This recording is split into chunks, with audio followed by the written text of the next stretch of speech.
Good afternoon, everyone. Today we are present for lesson plan. Uh, lesson plan grade 2 है यसमा चाहिँ theme me and my family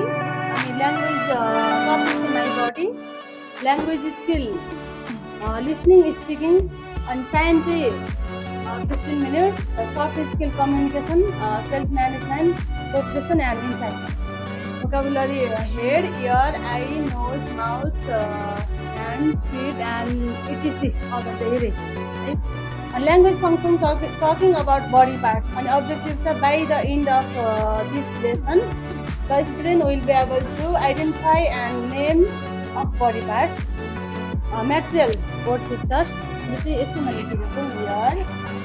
eye ear nose toy one new toy mouth and also fingers head and shoulders knee and toes eye and ear mouth and nose okay show the word picture and ask student to name them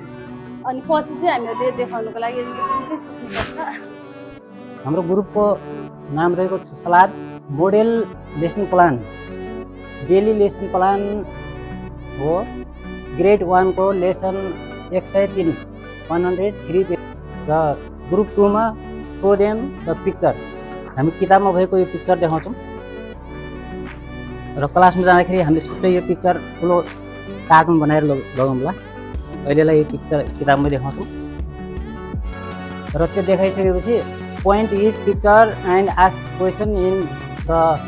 whole class in group and individual. Namaskar. We are from Masala Group. हाम्रो grade 1 र lesson 15 को theme alphabet theme बाट हामीले यो 1 ले 15 minute को sample मात्रै गराउने भनेर यही मात्रै गराछौँ सबै स्किल भित्र यो अल्फाबेट विद्यार्थीहरूलाई अल्फाबेट सिकाउँदा चाहिँ सबै स्किलहरुमा कम्युनिकेसन एन्ड कोलाबोरेसन स्किल्स र हामीले पछाडी भन्दाखेरि एक्टिभ लिसनिङ पनि थपेका छौं यता चाहिँ चित्र एरोप्लेन अनि यतातिर हामीले आन्ट लेख्यौं अनि यतातिर चाहिँ त्यो आन्टको चित्र नै बनाइदियौं अनि यतातिर हाम्रो गाउँघर परिवेशमा विद्यार्थीहरूले धेरै मात्रामा दाउरा काट्न जाने बेला प्रयोग गर्ने भएको कारणले यतातिर आक्स अनि बन्चरो यताको चित्र हामीले यसरी यो भोकाबुलरीमा चाहिँ गर्देका छौं र ल्याङ्ग्वेज फंक्सनमा पोइन्टिङ अब्जेक्टहरु विद्यार्थीहरूले यिनी अब्जेक्टहरु चिनेर र इन्टियल पोजिसनमा रहेको लेटरलाई उनीहरूले रिकग्नाइज गर्न सक्ने छ objective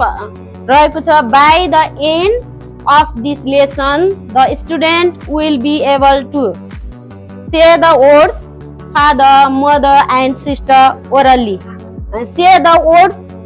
that have the letter A in initial position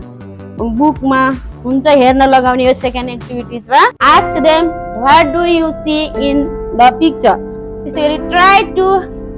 elicit the words apple ant and alligator. Fantastic group. Grade 1 there are some objective or learning outcomes. Student will accurately able to identify and read on in under. These are preposition. यस्तो किसिममा बनाएका छौं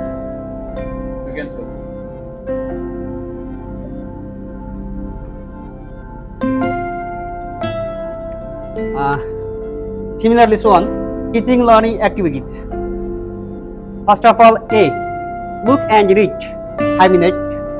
time दिएका थियौं हामीले यसमा activities farming of listen and speaking यसमा हामीले integrate गरेका थियौं लिसन एन्ड स्पिकिङ यसमा ask the student to study the picture chart and workbook पनि स्टुडेन्टहरुलाई हामीले हेर्न लगाउने हाम्रो थीम माई बिलोंगिंग्स भन्ने छ यसको टपिक थिंग्स आई हैव अब हामीले यो मोडेलको रूपमा भएर 15 मिनेट मात्र टाइम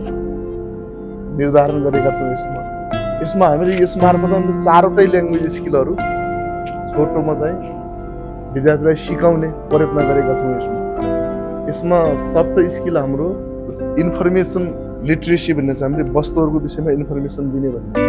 यसमा ल्याङ्ग्वेज फङ्सनमा asking for and giving information about immediate possession भन्ने छ। हामीले यसको हाम्रो अब्जेक्टिभ हामीले यो पाठ पढाइसकेपछि